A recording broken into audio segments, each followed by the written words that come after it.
The Philippines is a basketball-crazy country with basketball courts on just about every corner of the street.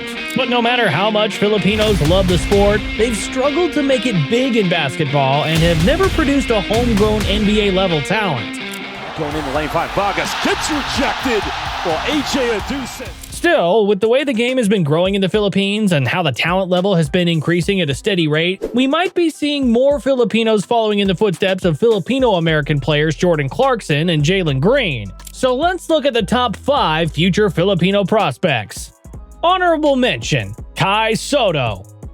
Sotto is simply an anomaly. There have been 7-foot Filipinos in the past, but most of them were born to at least one foreign parent. Filipinos aren't tall people, and it's already rare to find someone in the Philippines standing 6 feet tall. So for Kai to grow up to become 7 feet 2 is a genetic miracle, especially when you consider that his father, at 6'7", isn't even incredibly tall by basketball standards. So when Philippine coaches realized Kai could be a 7-footer when he was still young, they honed his talents and trained him to become the country's hope of producing a true homegrown talent in the NBA. After a dominant high school career, he went to the US in hopes of getting into a good college program. Instead of playing collegiate ball, however, he played for the G League Ignite.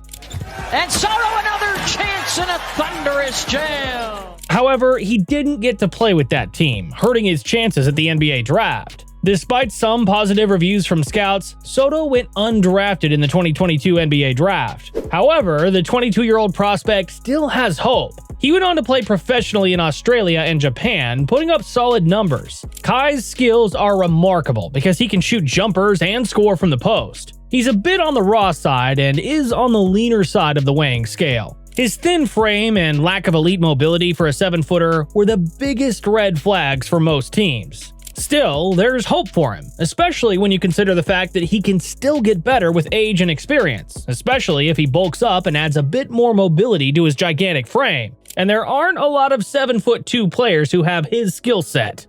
5. AJ Edu.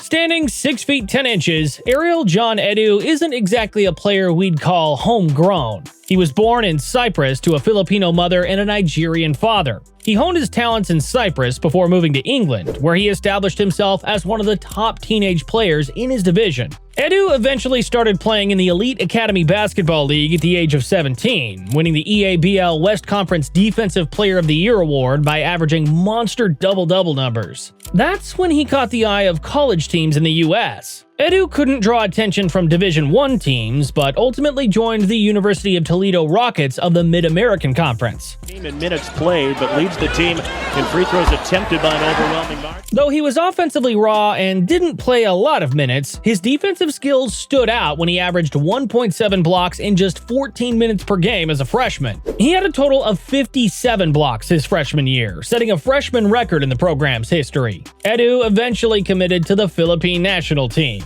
His career, however, experienced a setback when he tore his meniscus while playing for the Philippines. Knee injuries started plaguing him after that, as he was never truly able to prove himself worthy of a second look from NBA scouts. In 2023, Edu moved to Japan to play in the B League, a growing Asian basketball league. The same year, he impressed everyone when he played incredibly well for the Philippine team during the FIBA tournament. He was even tasked with the job of defending the Dominican Republic's Karl Anthony Towns. Edu, at 24 years old, still has enough in his tank to chase that NBA dream, especially if he plays well in Japan as a pro.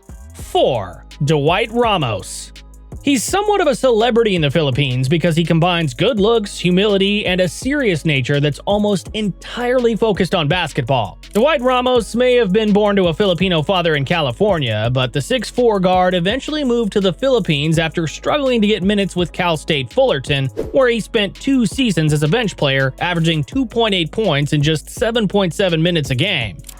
Ramos gets the score. He broke out in the Philippines because you don't see many 6'4" Filipinos capable of handling and shooting the ball like a guard when most Filipinos that size play the power forward spot. Ramos played for Ateneo de Manila University, one of the more storied basketball programs in the Philippines. He didn't suit up in the main league because of the pandemic, but he still played in numerous tournaments as a member of that team. Ramos eventually started playing for the Philippine national team, impressing a lot of scouts so much that he left college early to pursue a professional career in Japan's B League. He's been playing really well in Japan, putting up steady numbers and showing a combination of skill and poise as a scoring and playmaking guard. Ramos is already 25 years old, but we've seen some older NBA rookies in the past. As long as he keeps improving, he might turn some NBA heads over to his side and convince a team that he's worth a contract.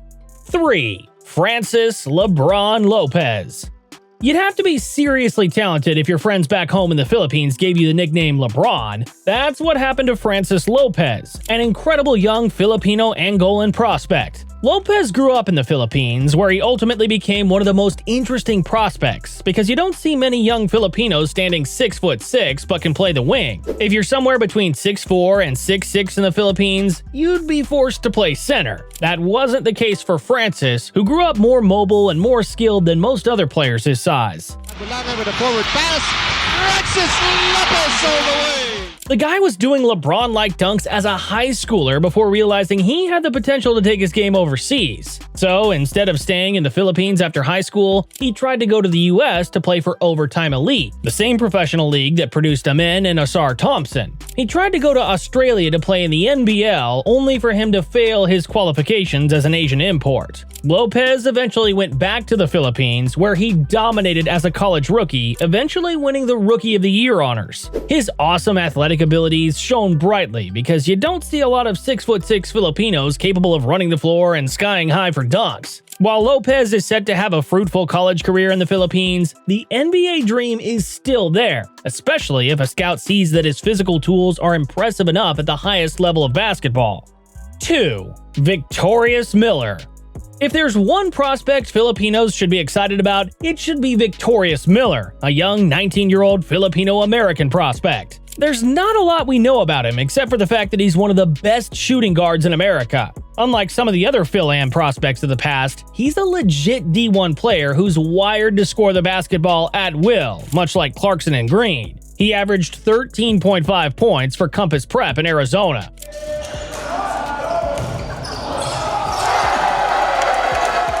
Throughout his high school career, he received offers from Oregon, USC, Auburn, and Arizona State. In 2023, he committed to Oregon, but eventually withdrew his commitment when LSU came into the picture. He decided to commit to LSU, where he's set to start at the shooting guard spot, and that's probably the reason why he changed his mind. He's going to be entering LSU in time for the 2024-25 season, so the verdict is still out as to whether or not his scoring can translate to the collegiate scene. Standing 6 feet 5 inches, he's got good height and length at the wing spot. Miller is set to have a fruitful college career because of his athleticism and steady scoring abilities. But we're yet to truly see whether or not he has the tools and skills that could take him to the NBA. It's likely that he's going to stay at least 2 seasons in college before checking out his other options. The NBA is still the ultimate goal for this young man. But if an NBA career isn't in the books for him, he can always go to the Philippines and dominate the basketball scene there. Playing for the Philippine national team could also be an option for him.